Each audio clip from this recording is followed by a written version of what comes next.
Okay, let's dive right into this. Have you ever wondered why, despite decades of foreign aid, globalized trade, and seemingly endless development programs, the vast majority of developing countries just never seem to catch up to the wealthy world? Well, welcome to this explainer.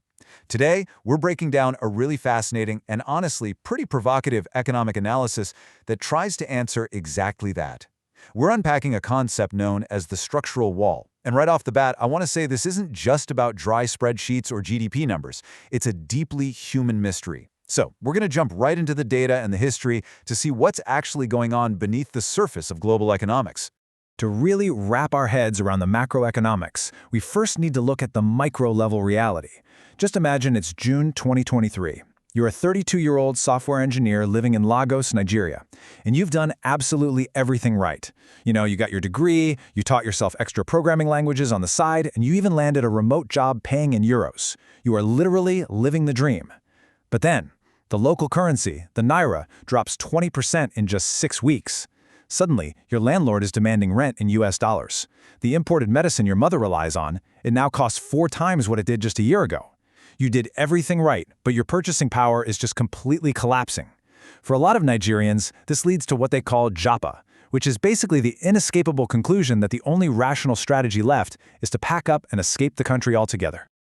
The story of that engineer brings us to a pretty stark contrast in how we usually view global wealth. First, there's the official story, right? This is what gets taught to economics students all over the world. Developing countries are poor because of internal issues, things like corruption, bad governance, or just a lack of free markets. In this textbook view, development is a ladder. You just have to enact the right policies and you'll climb it. But the source material we're looking at today presents a much more uncomfortable truth. It argues that the global financial architecture isn't a ladder at all. It's actually a ceiling. The core argument here is that the system wasn't ever designed to help poor countries become rich. It was designed to help rich countries stay rich. And when we dig into the hard data, it really seems to back up this idea of a ceiling. Think about it. If the ladder theory was correct, we should see convergence over time, right? Poorer countries catching up to richer ones. But the numbers are honestly stunning. Take sub-Saharan Africa. Back in 1960, their per capita income was about 11% of the US. Today, after decades of aid and structural adjustments, it is still exactly 11%. Complete stagnation. Or take Latin America. In 1980, they were sitting at 27% of US income. And today, they've actually slipped down to 25%. So this data really shatters the illusion. For the vast majority of the world, that promised convergence simply isn't happening. Now, I know what you're probably thinking. Wait, what about the exceptions?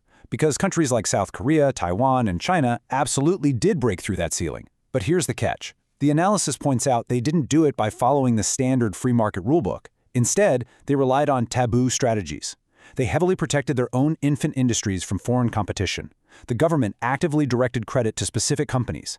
They put strict controls on capital flowing in and out of their borders, and they literally forced foreign companies to transfer technology to them.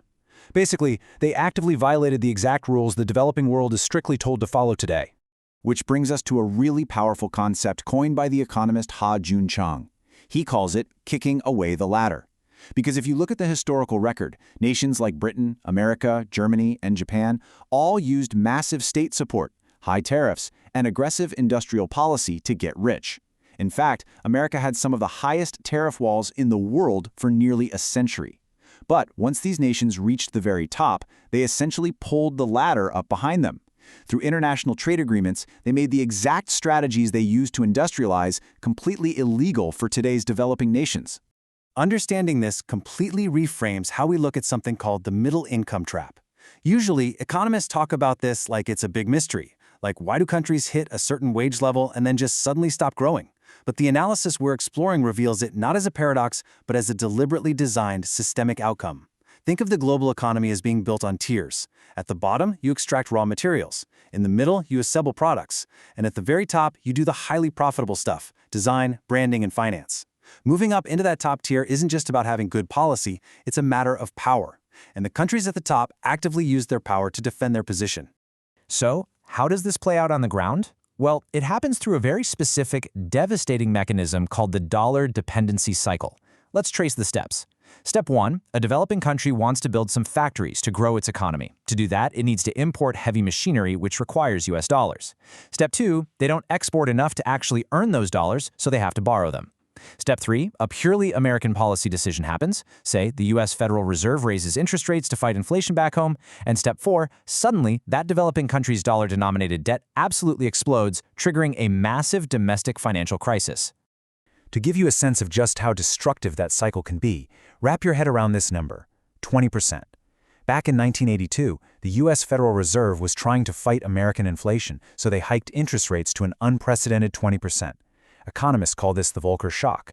The result? It literally detonated a depression across all of Latin America. Countries like Mexico, Brazil, and Argentina, who had borrowed in totally good faith, suddenly saw the cost of their debt skyrocket. They defaulted, their economies contracted by double digits, and a whole decade of development was just erased overnight. It was a situation where an American central bank policy effectively transferred immense systemic risk straight onto the developing world. And when these crises hit, developing nations usually have nowhere else to turn but the International Monetary Fund, or the IMF. But IMF emergency loans come with incredibly strict strings attached, universally known as structural adjustment.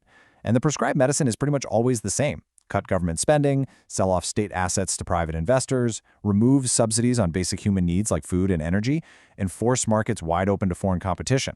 Historical records show just how devastating this medicine can be in the real world. For example, when structural adjustment policies forced Ghana to remove its food subsidies, the price of basic goods tripled and malnutrition rates immediately spiked. This brings up a pretty glaring contradiction highlighted in our source material. On one hand, the stated goal of these IMF conditions is to stimulate growth through sound policy. But the analysis points out that the actual goal appears to be something very different: ruthless debt collection. The argument is that forcing a country to privatize its assets and slash its spending was purely designed to free up cash, ensuring that foreign creditors, namely major banks in New York and London, got paid back. A textbook example of this was Argentina in 2001, where strictly adhering to these financial rules led to a total economic collapse. They lost 11% of their entire GDP in just a single year. This structural lens also busts another massive economic myth, the resource curse. We hear this all the time, right? That it's some tragic paradox how countries incredibly rich in oil or gold are somehow the poorest. But the evidence we're looking at suggests this isn't a curse at all. It's a designed extraction system. What happens is foreign companies come in, draft hundreds of pages of hyper-complex legal contracts, and use international tribunals to completely bypass local courts. They extract the resources, repatriate all the profits in dollars, and leave the host country entirely dependent on a single volatile commodity. This leaves them completely vulnerable when global prices eventually crash. All right, so you might be wondering, how is this invisible structural wall actively kept up today? Well, the analysis lays out 5 modern constraints on development. Let's run through them.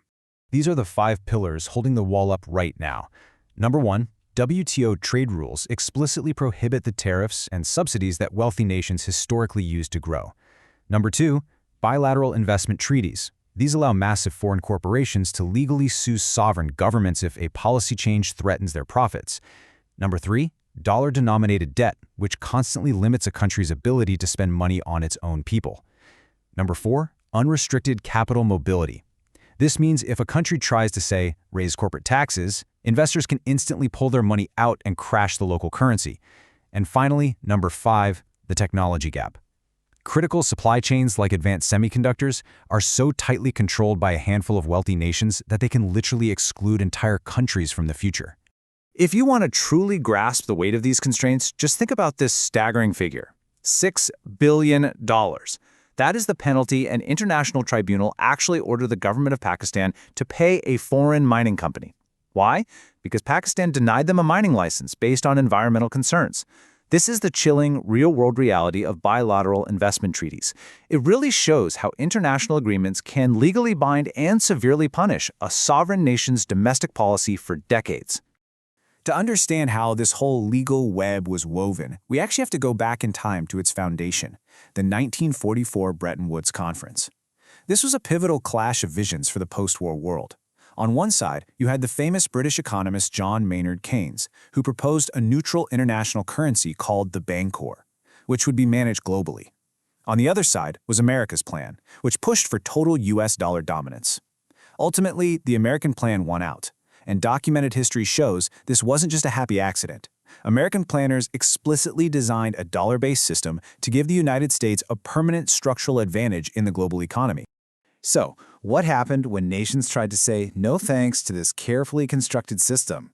Well, the sources outline an era of disciplining defiance. Whenever developing countries sought independent paths or tried to nationalize their own natural resources, they were aggressively disciplined to maintain the system's integrity. Just look at the historical timeline. Iran in 1953, Guatemala in 1954, the Congo in 1961, Chile in 1973. The historical records strongly suggest that defying the structural architecture carried immense and very often regime-ending consequences. Summarizing this profound macroeconomic thesis really brings us right back to ground level. The argument is that the system functions flawlessly because it pays the small group of elites, both foreign and domestic, who keep it running. But the true cost? That's paid by everyone else. It's paid by the miner in the Congo risking his life for the materials in our smartphone batteries. It's paid by the garment worker in Bangladesh earning pennies to make high-fashion clothes. And it's paid by the software engineer in Nigeria we met at the very beginning of this explainer, whose hard work was just erased by a currency crisis they had absolutely no control over. Which leaves us with this final hanging question, one drawn directly from the analysis we've just walked through. Was the system ever designed to let them catch up? When you really absorb the stagnation in the data, the trade rules that kick away the ladder, and the architecture of dollar dependency, it kind of forces us to look at global poverty not as a failure of effort, but as a feature of the system itself. It is definitely an uncomfortable truth, but analyzing the world through this structural lens completely changes how we understand the gap between rich and poor. Thanks for joining me on this explainer, and keep questioning the structures around you.